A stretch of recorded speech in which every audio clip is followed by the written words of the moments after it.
നമസ്കാരം. ഇന്ന് ഞാനിവിടെ ഉണ്ടാക്കാൻ പോകുന്നത് രണ്ട് സ്വീറ്റ് റെസിപ്പിയാണ്. തേങ്ങാ ലഡുവും കടലമാവ് കൊണ്ടുള്ള ലഡുവുമാണ്.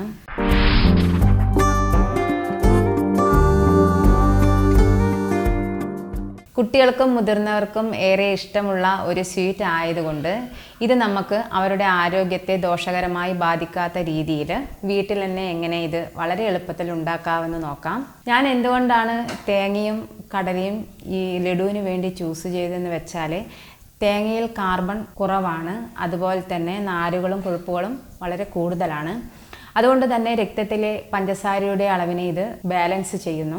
അതുപോലെ തന്നെ കടലയിൽ പ്രോട്ടീനും ഫൈബറും ധാരാളമായി അടങ്ങിയിട്ടുണ്ട്. അത് കുട്ടികളുടെ അസ്ഥി വളർച്ചയ്ക്കും ബുദ്ധിയുടെ വികാസത്തിനും ഏറെ സഹായകരമാണ്. അതുകൊണ്ട് തന്നെ ഇത് വളരെ ധൈര്യപൂർവ്വം കുട്ടികൾക്ക് ഉണ്ടാക്കി കൊടുക്കാവുന്ന ഒരു നല്ലൊരു സ്വീറ്റാണ്.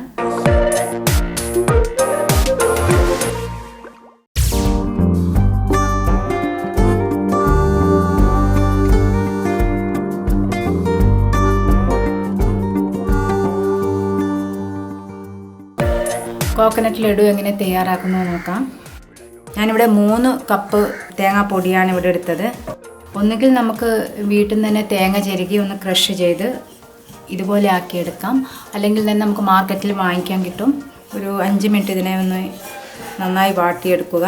ഇനി ഇതിലേക്ക് പാല് ചേർക്കാം. ഞാനിവിടെ 2 കപ്പ് പാലാണ് ഉപയോഗിക്കുന്നത്.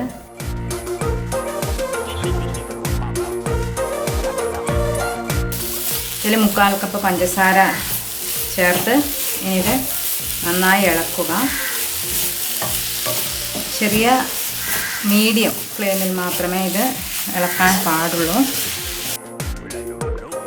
ഇത് ഇവിടെ റെഡി ആയിട്ടുണ്ട്. ഇനി നമുക്കിതിനെ ഒരു 10 മിനിറ്റ് സമയം തണുക്കാൻ വയ്ക്കാം.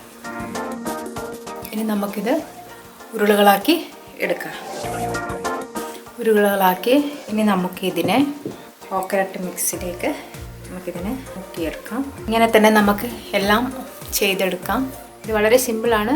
കുറച്ച് സമയം കൊണ്ട് തന്നെ നമുക്കിത് ഉണ്ടാക്കിയെടുക്കാം. ഇനി നമുക്ക് കടലമാവ് ലഡു എങ്ങനെയാണ് ഉണ്ടാക്കുമെന്ന് നോക്കാം.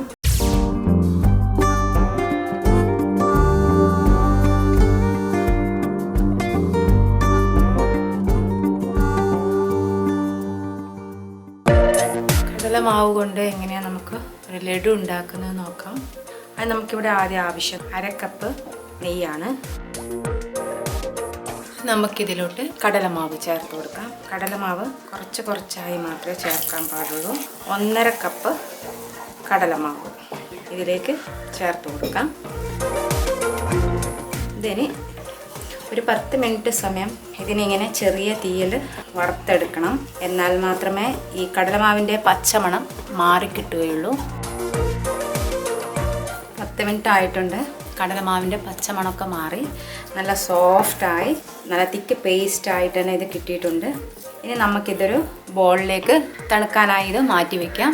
ഒരു 15 മിനിറ്റ് ഇതിനെ തണിയാൻ അനുവദിക്കണം. ഇത് തണിഞ്ഞിട്ടുണ്ട്.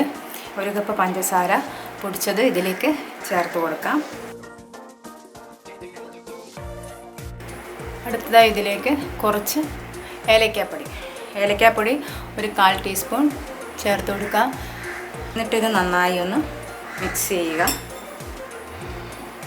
നമുക്കിതിനെ ഉരുളകളാക്കി എടുക്കാം.